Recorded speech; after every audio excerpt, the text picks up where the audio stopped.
Internal and external systems are 100% intact. Unknown power fluctuations still present and rising. Administering dissection. Judge, with the way things have been going this week, it just feels like one of those days where nothing could possibly go wrong. What the hell is that? Did I say the secret word? Warning, unknown entity loose. Deploying lockdown measures in repair bay. What is it? Inorganic life form, free floating. Entity has escaped, moving erratically near my primary control content. Commandaster? Damn it. Do you think whatever it is has control of the ship now? Not likely. Even if it did shut down the AI core, backup security measures and firewalls from the secondary core would still block it, which buys us some time. Okay, Judge, here's the plan. You go and see if you can reset the power cores and get Commandaster back online. Meanwhile, I'm gonna go find this thing. So you get started on releasing the lockdown door, while I review Fiendship as magic number 4.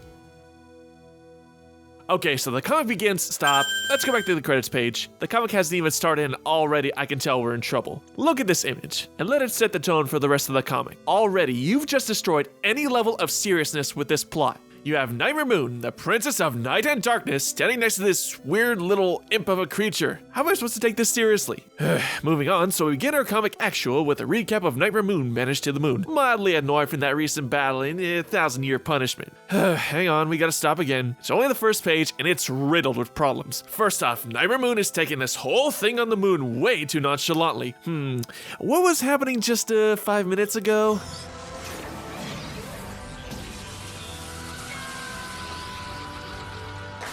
Oh yeah, the epic climactic battle with your sister! This was an amazing yet tragic scene of two sisters being torn apart, Celestia resorting to the ultimate painful sacrifice of banishing Luna. And here you have Nightmare Moon shrugging off this event like someone got her order wrong at Starbucks, and is just looking for her next big score. Lady, you've been imprisoned on the freaking moon! Boredom should be the last thing on your mind. She should be scared, angry, sad, being cast to this seemingly eternal punishment of isolation in an unknown environment. Alright, let's keep going, otherwise we'll be here forever. So, Nightmare Moon comes upon a castle filled with the precursors to the nightmare creatures from the Nightmarity arc, known as the Nyx, who apparently control the balance of dreams of all ponies on Equestria.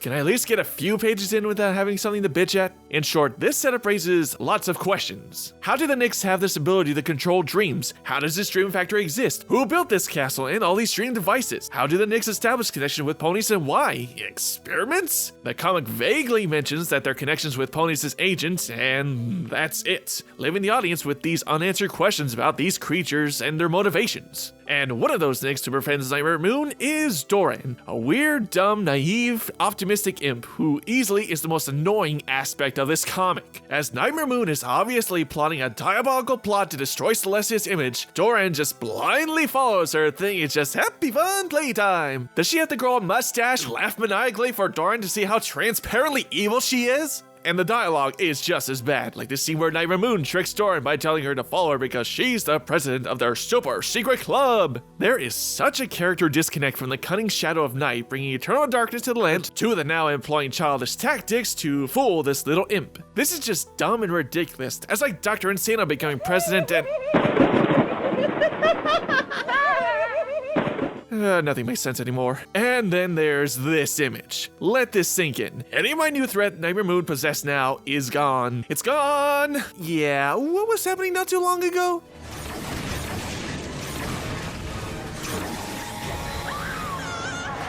This is your villain, folks. An hour ago, she essentially tried to kill her sister, and now she's having her mane braided. I don't even know what else to say here. Nightmare Moon looks upon her sister's dream, and apparently she's dreaming peacefully and content, with Doran once again being a blissful idiot helping with the obviously evil deeds. Again, what just happened not too long ago?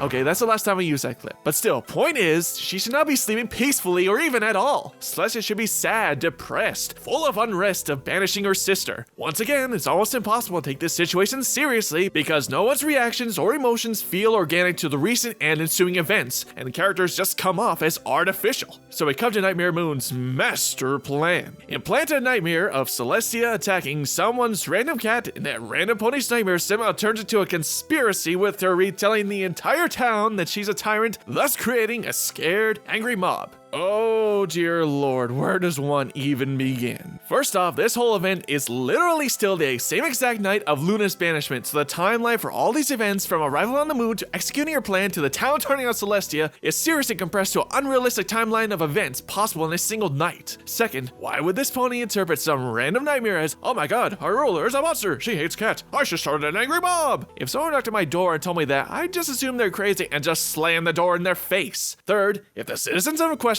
are this stupid to actually form a mob under this random pony's nightmare, then it deserves to burn. And finally, this ridiculous situation, which may have had potential drama with the whole war on palace scenario, forced as though it may be, is almost instantly nullified by the next page with Celestia erasing everyone's memories like the Men in Black City Neuralizer. Well, that was anticlimactic. Nightmare Moon then enters Celestia's dreamscape, and I'll admit the actual battle is kinda cool, but far too short, and just like that, things really just kinda peter out. I'm not even kidding, it just kind of resolves itself and everything's back to normal. Tony Fleeks, as per usual, makes some amazing art, but just like in the T-Rex comic, that still doesn't save the story. And even after all that's transpired, Doran is still willing to follow Nightmare Moon. Oh, this comic. Finally, it's over. This is probably the worst comic in the Fiendship series. The story is lame, the characters are annoying, the emotions are unrealistic, the villain has no menace, the plot makes no sense, and leaves you with more questions than answers. Oh boy. Well, one last issue, folks, in the Fiendship arc. Let's hope the next issue can redeem itself. Oh, what a day. Alright, Mr. Code, the doors are open. Are you ready? Alright, Judge. Let's do this.